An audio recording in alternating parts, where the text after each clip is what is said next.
Betul kata PRT, loyo nih ya. Udah sedikit katanya jawabnya pun salah pun loyo kan Udah gitu ya. sedikit jawabnya pun loyo. Ada peribahasa di mana langit dijunjung, di situ bumi dipijak.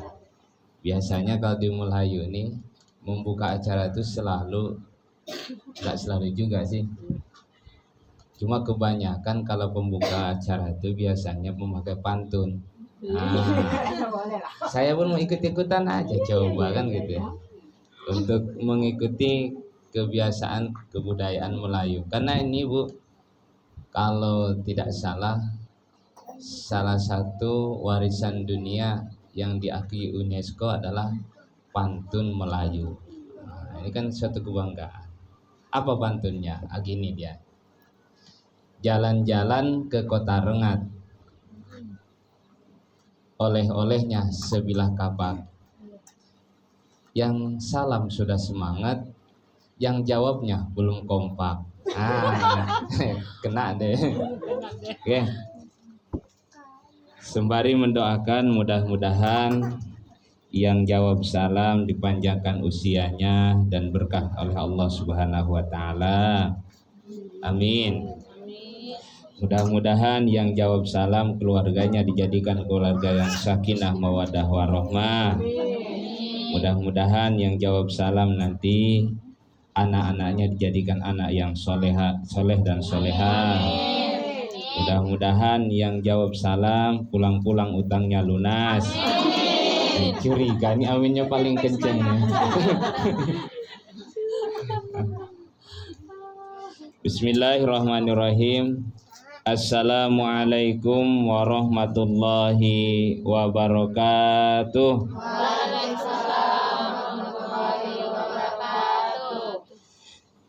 Alhamdulillahi rabbil alamin.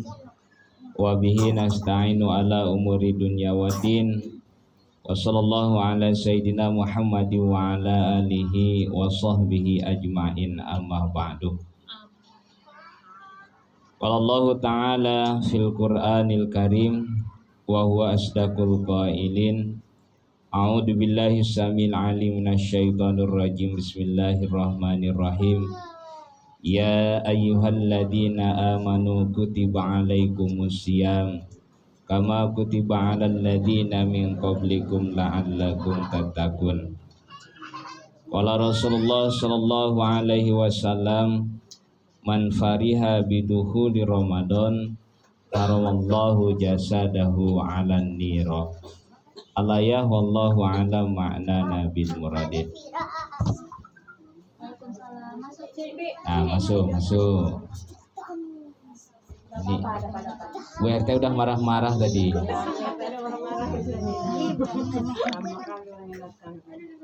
Dikira nggak akan pada datang katanya. Bu, ada nggak nih? Coba sama tanya. Bu. Ya. Nggak kompak. Bu. Ya. Gitu. Udah siang loyo. Aduh, ngantuk aja bawaannya. Belum makan loh, Pak. Tenang Bu RT udah masak katanya.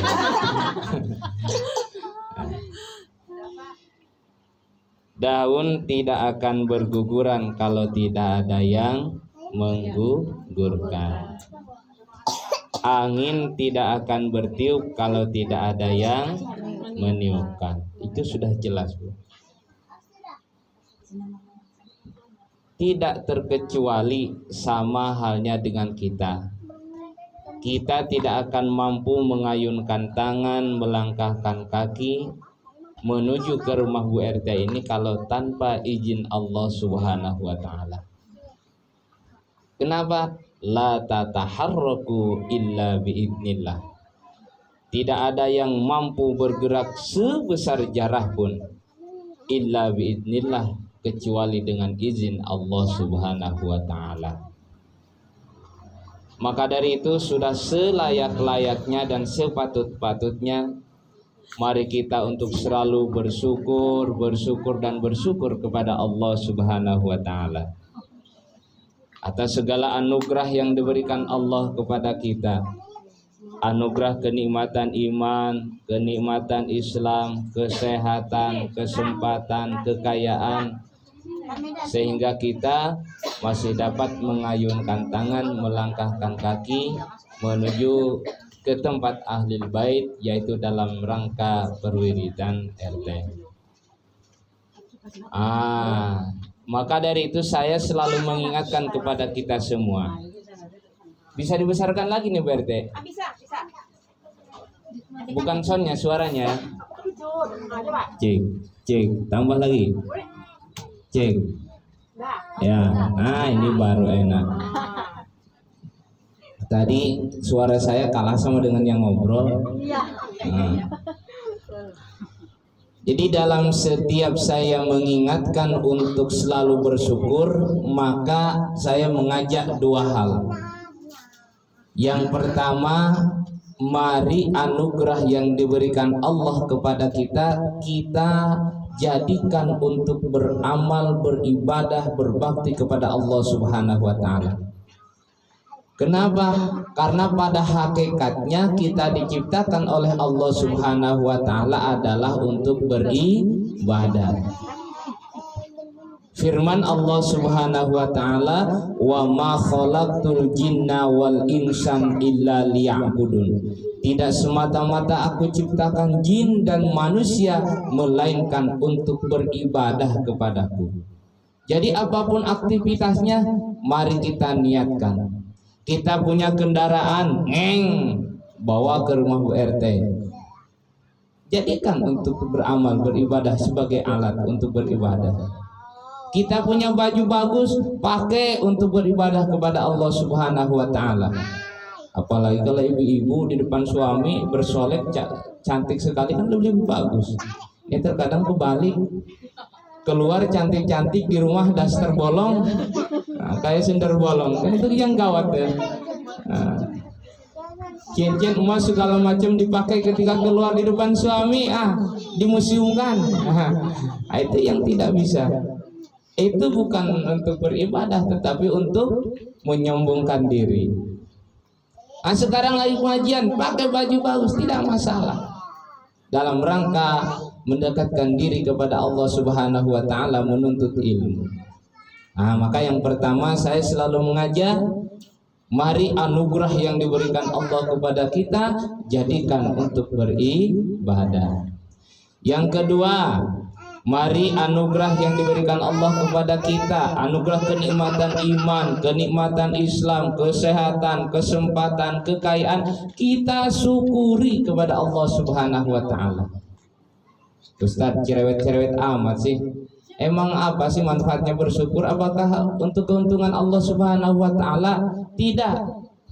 Kita bersyukur, Allah tidak akan menambah kekuasaannya. Kita kufur terhadap nikmat, Allah tidak akan kekurangan tentang kekuasaannya. Lantas untuk siapa? Kita bersyukur kepada Allah, kembali kepada kita. Kita kufur nikmat kepada Allah, tetap kembali kepada kita. Mana ayatnya? Wa itta'adzana rabbukum la in syakartum la azidannakum wa la in kafartum inna adzabi lasyadid. Jika kalian mau bersyukur atas nikmat-nikmat yang aku berikan, maka niscaya nikmatku akan aku tambahkan kepada kalian. Itu kalau terjemahnya secara bebas. Tetapi ingat, kalau kalian kufur nikmat, ketahuilah siksaku sangat pedih, sangat luar biasa. Dan ada sebuah hadis qudsi yang begitu keras, agak bisa dibilang keras nih bagi kita yang tidak mau bersyukur. Ketika Allah Subhanahu wa Ta'ala mewahyukan kepada Musa bin Imran, apa kata Allah? Firman Allah, "Ya Musa, man lam yarda bi qada'i wa lam yasbir ala bala'i wa lam yashkur na'ma'i falyakhruj min bainil ardi was sama'i wal yatlub lahu rabban siwa'i." Keras nih. Wahai Musa, man lam yarda biqadai, barang siapa orangnya, entah ibu-ibu sendiri, berdua atau banyak, yang penting manusia yang tidak ridho atas qada, atas ketentuanku, Man lam yardo bi qada'i wa lam yasbir ala bala'i, tidak mau bersabar akan musibah yang aku timpakan. Wa lam yashkur na'mai, dan tidak mau bersyukur atas nikmat-nikmatku. Apa kata Allah? Fal yakhruj min bainil ardi was samai, silahkan kalian keluar dari bumi dan langitku. Gawat Bu kalau udah diusir sama Allah. Diusir Bu RT dari sini mudah Bu. Bu RT ngusir dari sini bisa ke RT tetangga. Pak RW ngusir dari sini bisa lari ke RW lain. Atau Pak Bupati ngusir dari Pelalawan bisa lari kita ke Pekanbaru. Di Pekanbaru sama Pak Gubernur kita diusir, bisa pulang kampung. Di Indonesia tidak diterima sama Pak Presiden, masih banyak negara lain, Malaysia, Singapura, Thailand, Australia, Amerika, mungkin masih bisa. Tapi kalau Allah Subhanahu wa Ta'ala sudah mengusir dari bumi dan langitnya, terus mau lari kemana kita? Tak ada tempat lagi. Artinya apa? Tidak ada alasan untuk kita, yaitu untuk selalu bersyukur atas nikmat yang diberikan Allah kepada kita. Seringan-ringannya bersyukur, ucap alhamdulillah. Lanjut hadisnya Bu, hadis kursinya, wal yatlub lahu rabban siwai, silahkan cari Tuhan selain aku. Gawat. Mau bergantung sama siapa lagi? Mau minta kepada siapa lagi? Sedangkan yang diminta sama orang tuh hakikatnya itu bukan Tuhan, melainkan hantu. Makhluk. Yang namanya makhluk pasti memberi pertolongan dengan pertolongan. Saya menolong Pak RT kejepit papan umpamanya nih. Kaki Pak RT ini kejepit sama papan. Kata Pak RT ke saya, Ustaz Yanto, tolong saya kejepit sama papan. Kalau saya tidak ditolong sama Allah Ta'ala, mana ditolongnya? Masih ada nyawanya, terus masih ada kekuatan untuk mengangkat papan. Sanggup saya untuk menolong Pak RT? Tidak, karena saya pun meminta pertolongan sama Allah Ta'ala. Makanya kalau makhluk sudah jelas memberi pertolongan, pasti dengan pertolongan. Pada hakikat kekuasaan yang sejati, pertolongan yang sejati adalah Allah Subhanahu wa Ta'ala. Itu tentang syukur tadi. Lalu kemudian sholawat beserta salam, mari kita hadiahkan kepada baginda kita Nabi Agung Nabi besar Muhammad sallallahu alaihi wasallam dengan mengucapkan Allahumma shalli ala sayyidina Muhammad wa ala ali sayyidina Muhammad. Bu, sepi, dah ngantuk ini kan. Bu, gitu. Sekali lagi, Bu. Sholawat itu ibadah yang istimewa, Bu. Kita harus senang sama sholawat. Kenapa istimewa? Begini Bu, coba ini secara logika aja. Ketika Allah menyuruh kepada kita untuk sholat, kata Allah, aqimis sholat. Allah sholat tidak Bu? Allah sholat tidak? Tidak. Mana ada Allah Ta'ala sholat? Ketika Allah menyuruh kita berpuasa, apakah Allah berpuasa? Tidak. Kata Allah dalam Al-Quran, ya ayyuhalladzina amanu kutiba alaikumussyam. Hai orang-orang yang beriman, maka diwajibkan kepadamu untuk berpuasa. Allah puasa tidak? Tidak. Ketika Allah menyuruh kepada kita untuk berzakat, apakah Allah berzakat? Istimewa Bu. Satu ibadah ini, ketika Allah menyuruh kepada kita untuk bersholawat, Allah sendiri yang ngasih contoh terlebih dahulu. Bohong Ustaz nih, apa dalilnya? Ibu udah tahu semua dalilnya. Innallaha wa malaikatahu yusholluna 'alan nabi ya ayyuhalladzina amanu shollu 'alaihi wa sallimu taslima. Innallaha, sesungguhnya Allah, tuh Allah, wa malaikatahu, dan malaikatnya Allah, Yusalluna 'alan nabi, bersolawat kepada nabi. Maka setelah itu Allah menyuruh, ya ayyuhalladzina amanu sallu alaihi wasallimu taslima. Hai orang-orang yang beriman, yang tidak beriman tidak wahai, bersolawatlah kepada baginda Rasulullah sallallahu alaihi wasallam. Itu istimewanya. Keistimewaan yang lain, satu hadis aja. Man shalla alayya wahidatan sallallahu alaiha asra. Man barang siapa orangnya, mufrad tasniah jamak, ibu-ibu sendiri, berdua, bertiga atau lebih daripada tiga, kayak gini nih. Shalla alayya wahidatan, bersolawat kepadaku satu kali, kata baginda Rasulullah.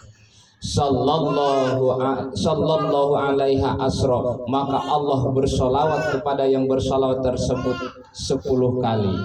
Istimewa bu, Allah yang bersolawat, bukan makhluk, bukan rasul, bukan nabi, bukan malaikat, bukan manusia, langsung Allah bersolawat kepada kita 10 kali. Kalau kita memanjatkan solawat kepada baginda Rasulullah Sallallahu Alaihi Wasallam 1 kali.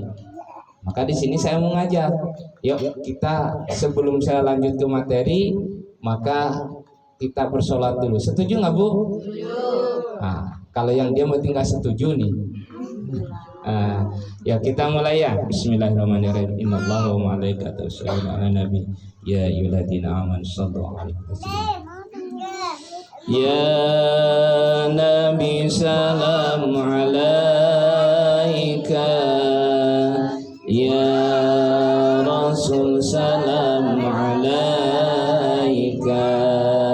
ya Habib salam 'alaika, salawatullah 'alaika. Sebelum saya lanjut, begini bu, kunci di dalam bersolawat, ketika kita mulut mengucap, masukkan ke dalam hati. Ya Allah, ya Rabbi, ya Tuhan kami, sampaikanlah sholawatku kepada baginda Rasulullah Sallallahu Alaihi Wasallam. Hadirkan di dalam hati. Lalu kemudian, ya Rasulullah, terimalah sholawatku. Jadikanlah aku sebagai umatmu dan berilah kami nanti di akhir kelak syafaatmu yang bisa menolong kami. Oh, insya Allah tuh bu, bergetar hati itu. Tapi kalau cuma melantun aja, tak ada isinya bu nanti. Cuma hanya kayak orang mengigau nih, ngomong tapi tak tahu yang diomongkan. Gitu. Ya kita mulai lagi. Ya Nabi salam 'alaika, ya Rasul salam 'alaika, ya Habib salam 'alaika, salawatullah 'alaika. Bareng-bareng ibu. Ya Nabi salam 'alaika, ya Rasul salam 'alaika, ya Habib salam 'alaika, salawatullah 'alaika. Anta syamsun, anta badrun, anta nurun fawqa nuri, anta syamsun, anta badrun, anta nurun fawqa nuri, anta insir wa ghanib, anta misbahu suduri, anta insir wa ghanib, anta misbahu suduri. Ya Nabi salam 'alaika, ya Rasul salam alaika, ya Habib salam alaika, salawatullah alaika. Ibu-ibu yang dirahmati Allah Subhanahu wa taala, insyaallah ceramah saya tidak akan lama-lama.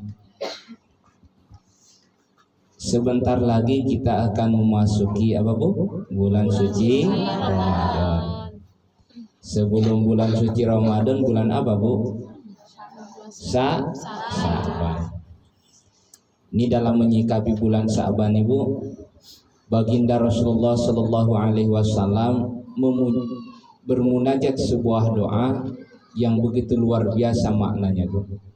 Bahkan sebelum bulan Sa'ban, di bulan Rajab sudah dimulai doa ini, sahih hadisnya. Apa doanya?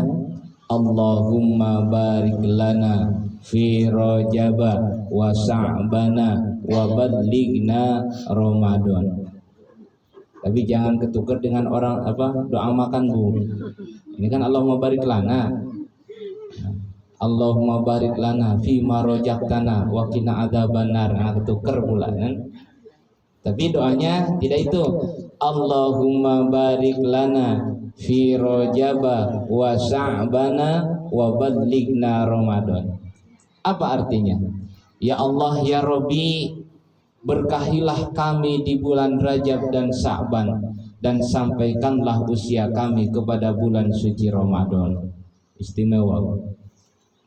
Lalu pertanyaannya, sebelum masuk kepada bulan suci Ramadan, apa yang perlu kita persiapkan terlebih dahulu? Jangan sampai Ramadan datang kita belum ada persiapan. Gawat.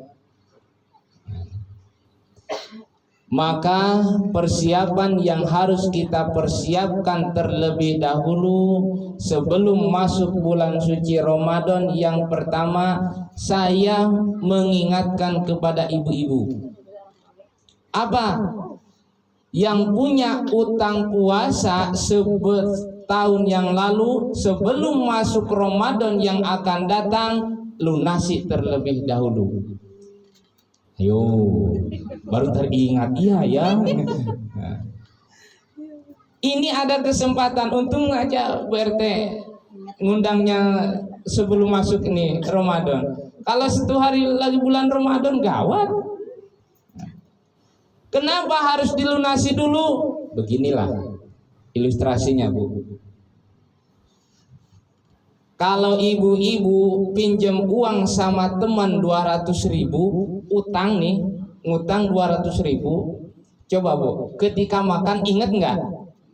Kalau nggak inget berarti kebiasaan ngutang tuh, atau bebal dengan utang. Artinya apa? Kalau banyak utang di bulan Ramadan lalu tidak ingat dengan utang tersebut, maka hati-hati, jangan-jangan hati kita keras, terlalu banyak dosa. Ketika kita pinjam uang sama kawan, sama teman 200.000, mau makan, ingat, oh iya ya, aku punya utang sama kawan 200.000. Bangun tidur, mau cuci muka, masih terngiang-ngiang 200.000. Itu jelas. Apalagi ini tak utang puasa. Besok ketika ibu puasa, percayalah, ketika ibu puasa masih ada utang, ingat terus. Artinya apa? Puasanya tidak tenang. Maka ini ada kesempatan bayar terlebih dahulu sebelum datang bulan suci Ramadan kemudian. Ustaz, ini seminggu lagi pas pula palang merah. Gawat tuh. Nanti pas pula akhir Sa'ban. Apalagi tahun ini hamil, tahun kemudian melahirkan, tahun kemudian menyusui. Selesai itu hamil lagi. Gak selesai. Ngutang aja terus. Ustaz, bagaimana kalau seperti itu? Bu, namanya utang tetap utang. Artinya begini Bu, kalau ibu sekarang ada kesempatan untuk bayar utang, maka bayar terlebih dahulu. Karena kalau ibu setelah bulan puasa besok datang masih punya utang, ibu tetap wajib membayar utang tersebut, diiringi dengan denda fidyah. Ustadz, fidyah itu berapa sih besarnya satu hari? Satu fidyah kalau dalam penjelasannya itu 1 mud. Kalau diukur dalam timbangan 6 on. Kita bulatkanlah, jangan pelit-pelit, 1 kilo.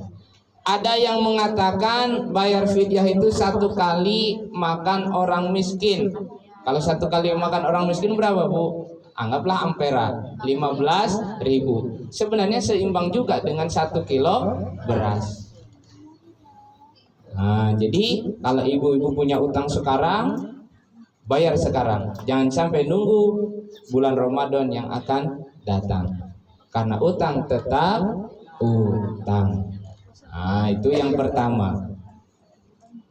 Yang pertama, sebelum datang bulan suci Ramadan, yuk bayar utang tahun yang lalu. Karena kalau ibu-ibu nih, kalau yang normal sudah jelas dalam sebulan ini pasti punya utang. Tinggal berapa harinya yang normal. Karena dalam sebulan pasti ada si merah tersebut. Nah, itu yang pertama. Yang kedua, sebelum bulan suci Ramadan datang, Bu, maka bersihkan diri kita. Pertama, bersihkan diri dengan Allah Subhanahu wa taala. Maksudnya dosa yang langsung dengan Allah Subhanahu wa taala. Yang kedua, bersihkan diri dari dosa sesama manusia. Kenapa Ustadz? Ya, ada sebuah hadis nih Bu. Ketika datang malam nisfu Sa'ban, Allah memberikan perhatian kepada seluruh makhluknya. Seluruh makhluknya diberi perhatian oleh Allah Subhanahu wa taala. Pada malam nisfu Sa'ban, Allah menurunkan rahmatnya, memberikan ampunan kepada makhluknya, termasuk kepada ibu-ibu. Itu pada malam nisfu Sa'ban. Apalagi nanti pada bulan Ramadan. Cuma ada 2 yang tidak mendapatkan ampunan. Mana? Yang pertama yaitu orang yang musyrik kepada Allah Subhanahu wa taala, orang yang menyekutukan Allah Subhanahu wa taala, tidak akan mendapatkan ampunan. Apalagi puasa, tidak akan diterima puasanya. Ngapain ibadah kepada Allah? Iya. Percaya kepada yang lain? Iya. Musyrik bagaimana? Contoh, pas datang suara adzan, hayya 'alal shalah, wudu, selesai wudu baru Allahu Akbar, menyerahkan diri kita kepada Allah Subhanahu wa taala. Selesai sholat, nengok, oh di situ ada keris rupanya, atau ada tulisan yang aneh-aneh itulah. Set, dalam hati terlintas, oh kalau nggak ada keris di sini, hidupku nggak akan benar nih. Atau oh nih keris nih membawa keberuntungan. Atau kita datang ke dukun, bah saya lagi usaha, tolong jampe-jampekan saya. Atau datang ke gunung malah sekalian. Atau datang ke laut sekalian. Nyi Roro Kidul, berilah kami rezeki. Itu terlalu nyata. Yang kayak gitu Allah benci. Mati dalam keadaan syirik, sekali-kali tidak diampuni oleh Allah Subhanahu wa taala. Kekal di dalam neraka. Ya gimana nggak benci Bu? Saya kasih ilustrasi lah sedikit biar ibu makin paham. Begini, Bu, ngantuk berarti. Bu, ya. Alhamdulillah masih ada suaranya. Bu, jangankan Allah Subhanahu wa taala, kita sendiri aja kalau diduakan suami apa nggak sakit? Malam kalau minta dikasih, bajunya kalau siap pulang kerja dicucikan, nggak cukup dicucikan, dijemurkan, nggak cukup dijemurkan, disetrikakan. Makan pulang kerja sudah dihidangkan makanan dengan seenak mungkin, nggak cukup dimasakkan, dihidangkan, dimasukkan ke dalam piring, taruh di meja. Wahai suamiku nih tinggal makan. Kita melayani seperti itu, tahu-taunya di belakang kita dia mendua. Ridho tidak Bu? Oh, kalau di sini ada yang ridho, tunjuk tangan Bu, biar saya sampaikan sama suaminya. Tidak jawabannya. Pasti tidak. Ibu aja yang tidak menciptakan sang suami sakit hati, apalagi Allah Subhanahu wa Ta'ala yang memberikan nafas kepada kita, yang memberikan kehidupan kepada kita, yang memberikan rezeki kepada kita, yang memberikan anak-anak yang membuat kita bahagia, Allah Ta'ala. Rupanya kita menyeleweng dari Allah Subhanahu wa Ta'ala, bukannya menyembah Allah Subhanahu wa Ta'ala, malah percaya kepada yang lain. Apa nggak disentil tak gitu? Ini secara kasarnya gitu kan? Apa nggak benci?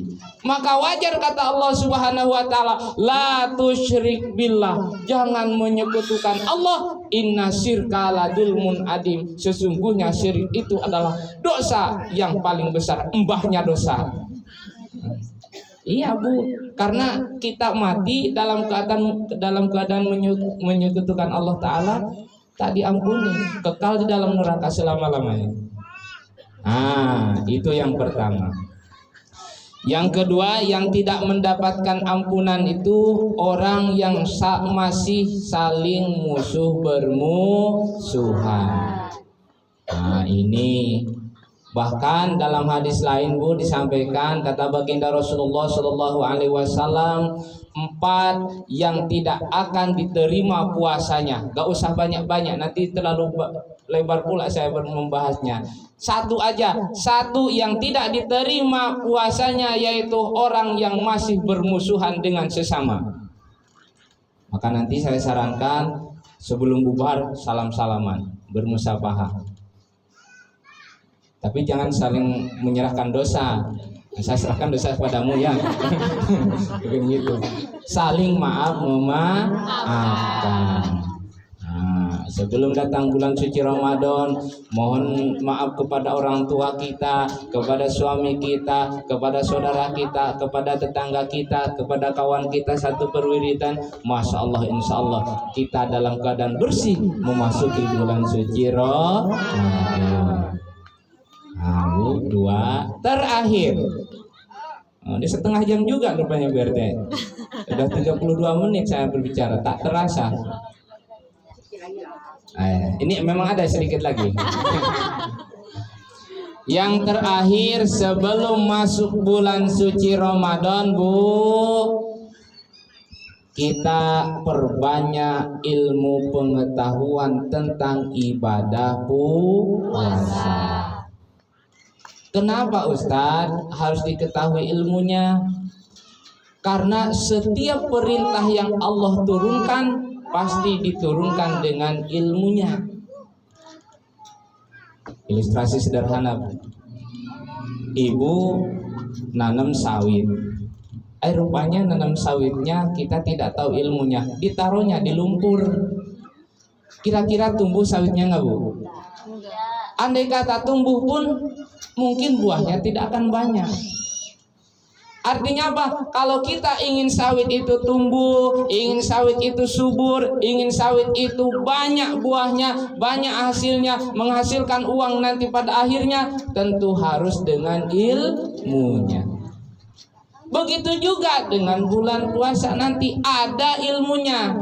Wa kullu man bi ghairi ilmin ya'malu amaluhu mardudatun la tuqbalu. Wa kullu man, setiap orang, bi ghairi ilmin ya'malu, beramal tidak dengan ilmunya, mardudatun la tuqbalu, ditolak, tidak diterima. Maka di rumah silakan baca-baca. Oh, ini syarat puasa, ini wajib puasa, ini sunnah puasa, ini yang membatalkan puasa. Jangan sampai yang membatalkan puasa kita makan pula. Ustaz, Tapi saya pas jam 12 karena capek, lek minum habis 1 ember ibaratnya gitu. Kalau lupa tidak apa-apa. Tapi jangan dilupa-lupain.